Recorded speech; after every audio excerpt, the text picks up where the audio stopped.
Welcome everyone to Vista's Literacy Case Files, where we talk all things reading, writing, and what's really happening in our classrooms. I'm your host Vista, and in today's episode, we will be diving into the current literacy crisis among high school students and investigating the details, from reading levels and data to technology, AI, and what this really means for students and teachers today. Let's get into it.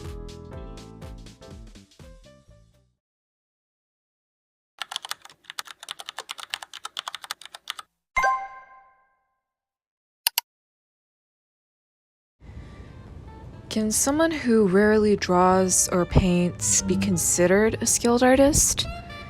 Every skill requires days, months, or even years of consistent practice to become honed at it. We can compare this to the current problem of dropping literacy rates in teens. Teens have stopped reading literature as a form of independent education. Books play a huge role in developing writing skills and literacy. And when teens don't read books, aren't encouraged to read books on their own, or don't have time because of their busy schedules in high school, what does that say about the current literacy epidemic? Now, let's get some insight from a professional English teacher to really open up this topic. We're joined here today by Miss Fraser to get a fresh perspective from an English teacher on this literacy rate crisis. How are you doing? I'm good, thank you, Vista. So, going back to the topic, how have you seen a trend in students over the years regarding literacy rates? Is it dropping? Is it increasing? What do you think? I definitely have seen a strong decrease over the past few years, especially since COVID. Wow, yeah, we really see that in the classroom as well and the peers over the years. What do you think AI is having a connection to this issue? Do you think it's impacting students in a bad way? What is it having an impact on students? I think there are some good things to AI, but overall, students are using it to replace their thinking abilities and their cognitive abilities. And that's my biggest fear, is that students will not develop their critical thinking skills as well as they could without AI. Yeah, and we see this because English is such a widespread skill in the workplace, wherever you go, in university. You know, how is it going to help you if you're not growing those skills right now in high school, before all of that, before adulthood? And another thing is, what do you think English teachers such as yourself can do to kind of combat this crisis and help students in this regard? That's a good question. It's been the source of a lot of discussion among teachers and English teachers alike. Going back to the basics has really been our only strategy so far. So writing things by hand, making sure things are being done in class, that sort of thing. Yeah, there really is no other option because you never know. Thank you so much for joining us today. I'm so grateful.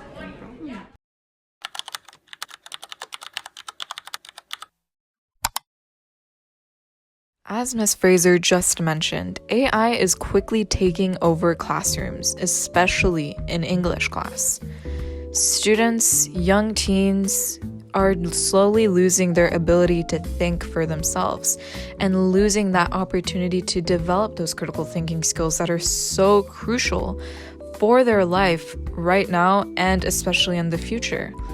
We see this in America, where literacy rates are lower than Canada, especially in adults, where people tend to lean towards certain politics that seem sweet and honeyed on the surface for the middle class, but really it's not like that when you dig deeper. And if you can't tell fact from fiction, what is that going to do to our country, to our politics, and to the way we live? This is very deep. On that same note, books are crucial to developing these skills in teens. Are teens still reading books on their own? According to my tally of the class, 14 members, 20% actually said that they didn't read books on their own. Well, obviously, unless they were forced to do it for class. That is a whopping 20%. That is a lot of people. Now, let's go to the library, the main source, and confirm some trends on this issue.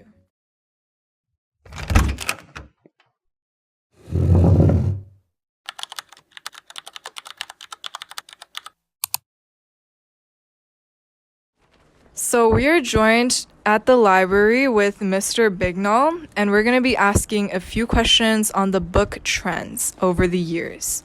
So what trends do you see in the amount of books being signed out? Hi, Vista. Thanks for having me. Since getting here at Laurel Heights, I've only been here 2.5 years now, but trends seem to be picking up. I think with the expanse of book talk and people reviewing their favorite books and sharing their favorite books, we see book checkouts climbing, I'd say rapidly, over the past few years. Wow, that's really interesting. So it's increasing over the years, especially after the pandemic. So what types of books do you see most popular at this library? We see a lot of teen YA that is frequently checked out. Popular mysteries, things on Reese's book club, book club list. Any that have her sticker are usually pretty good. And a lot of, the Goodreads People's Choice winners, they are fan favorites for a reason. They're easy, fast reads that are digestible, plot-based, very fun books to read. So probably our most popular author is Holly Jackson. Right now, she writes mysteries. She did The Good Girl's Guide to Murder, which has since become a Netflix show. The reappearance of Rachel Price, and her new one is Not Quite Dead Yet. So she is very, very popular among teens. The book club specifically love her, and you'll see the stats that I gave you. Some of her books might even seem inflated because when book club chooses a book to read, I try and acquire 5 copies of that book, be it through the store or from borrowing from other libraries. But since we have so many available, they are able to be checked out more than if we just had 1 or 2. And honestly, I can't keep Holly Jackson on the shelf right now. Teens love her. She's so fun to read. Another one is Jennifer Lynn Barnes. She did the Inheritance Games. Similar vibes, probably more glamorous than Holly Jackson's characters, which are a little rougher. But yeah, good fun reads that teens are really enjoying these days. Thank you so much. So we see like a big rise in entertainment, basically, and I feel like that's kind of helping because it's better to read a book than just go on TikTok and keep scrolling all day, right? Absolutely. When I was your age, sounding really old, the books I read, not that they weren't great books, they were classics, but I didn't resonate with them. I read The Handmaid's Tale, a lot of Shakespeare, All Quiet on the Western Front, some Timothy Finley, which are great books in their right, but teenage me did not connect with them. If I were given The Hunger Games or Harry Potter, some of those what are now mainstream YA classics, I would have gotten hooked into reading a lot sooner than I did.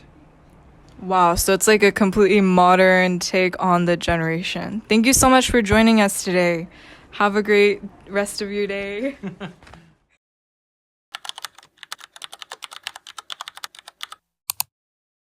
To Mr. Bignall, we were able to deduce that young adult novels are what's really driving teens to keep reading in the modern day in our high schools. We see that there's a stigma around young adult novels, that they are the fast fashion of the book industry, pumping out hundreds of millions of dollars, these publishing companies, to be able to write so many of these young adult novel books and get them to the top of the list every year.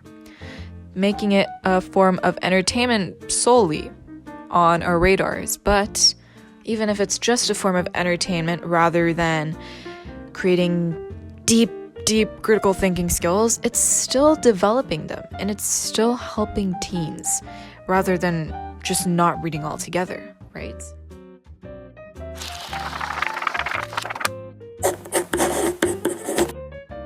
Mr. Bicknell was so kind to share with us spreadsheets of some of the checked out books over the years.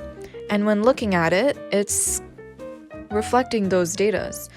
Young adult novels are at the top of the list. Good Girl's Guide to Murder, Hunger Games, Divergent, all in the top 10. And in the top 5, Yellowface, Silent Patient, None of This is True, Five Survive, etc., etc. These are actually, told by Mr. Bicknell, the books that book club was reading this year.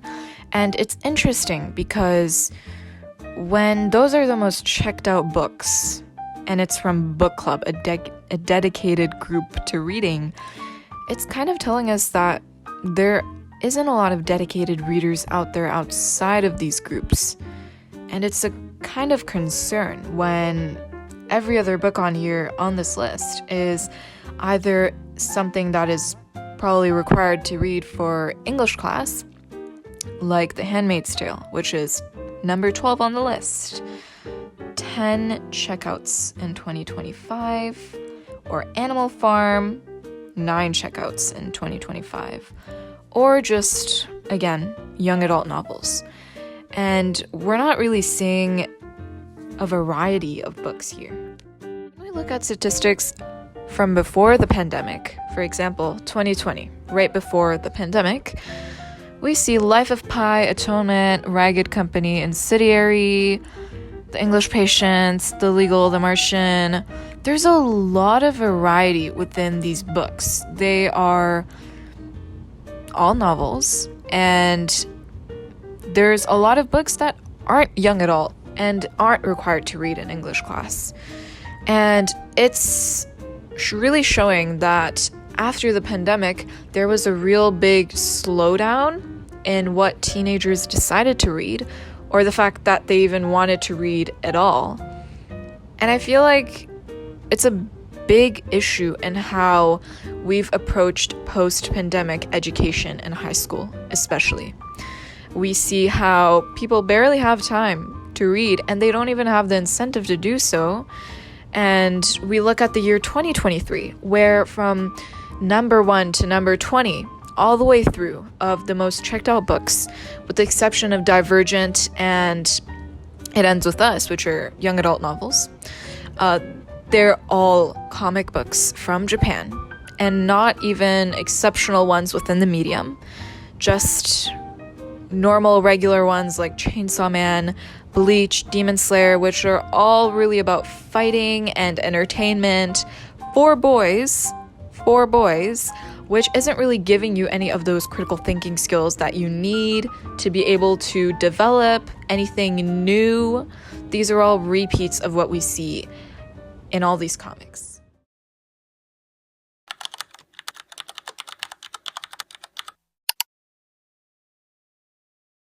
Do students value English? According to my tally of 13 members of the English classroom, 46% said that STEM was more valuable than English. Adding a little personal anecdote into here, I think that reading has made a significant impact on my writing skills in English, even though I've barely read a book unless I've been forced to in English class for many years, since maybe middle school or elementary school. I remember I was so obsessed with classical books in elementary school, and they had these little cute Japanese pictures in them, and that really helped me read them. And I think that is a big aspect of why I love English and love writing, especially about my own experiences. And I remember this. I read Jane Eyre in 8th grade, I believe. And I remember the writing style of the 1800s resonated with me so much. It was so beautiful and poetic and sweet. And it really, like, that writing style of Charlotte Bronte, it completely changed my writing style. And ever since then, I kept getting better in my own skills just by having a master to refer to. And this is why I value English so much in my own life, because I see it as a creative form in my life to express myself. And it came from my own experiences of reading books that I wanted to in my own time, and that's why I think it's so valuable to read. But on another note, when comparing it to STEM, it's kind of unfair to be able to divide and have this big wall between English and STEM, acting like the humanities and English and STEM and science and engineering are so different from each other when they're really interwoven. Let's dig a bit deeper into what this really means and the why.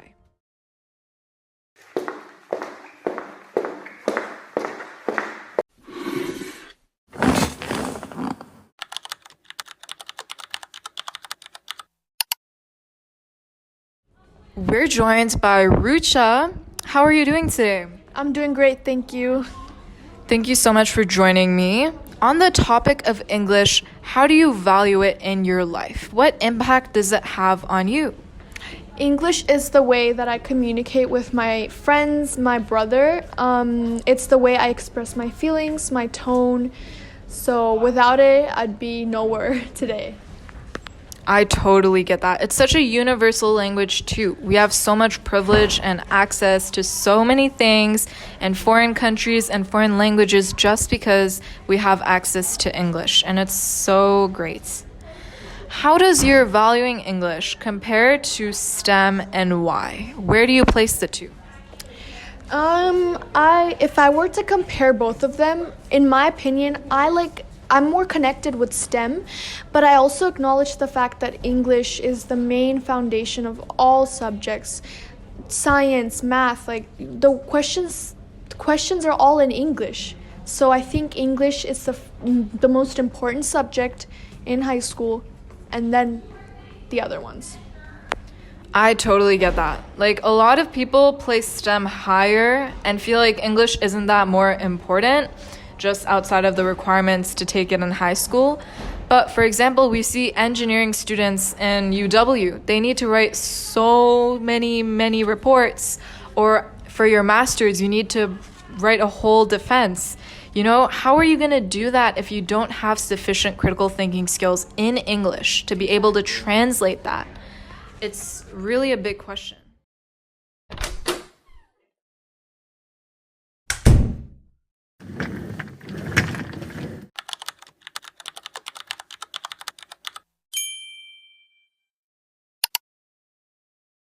Just as we heard from Rucha, English is such an important language because it's so diverse, and to the people speaking it, obviously, it's interwoven into everything we do, wherever we go. So there's no escaping it, and it's better off to be able to value it in the first place and develop those skills that we need in English to be able to thrive within this language. Now, what does English mean to me? English is an art form. As I said previously, you're the creator of your own world, having the ability to shape a blank canvas into your own unique painting that cannot be replicated, a safe space to express oneself. English isn't just a few boring words on a page, a bunch of assignments and essays you dread the idea of doing. English is an art form. A blank canvas that can be turned to the most beautiful painting with the right brushstrokes and artistic technique. Just like any art, one must first master the basics, study the works of art masters, and dedicate time and routine to become that honed artist you strive to be. No one can become Caravaggio overnight, but by routinely reading, writing, and seeing English in a more creative and less boring light, we can work towards seeing how English plays a vital role in every part of our lives, in school and in the future beyond. So, what is my call to action in this scenario? By seeing the beauty in English, we can strive towards the better mastery of it, naturally. Combating the literacy crises and seeing it as a part of us instead of as a burden or as an extension that we want to get rid of. Become that artist. Become the creator of your own world through English, one day and one word at a time. That's all I have, folks. See you in the next vlog.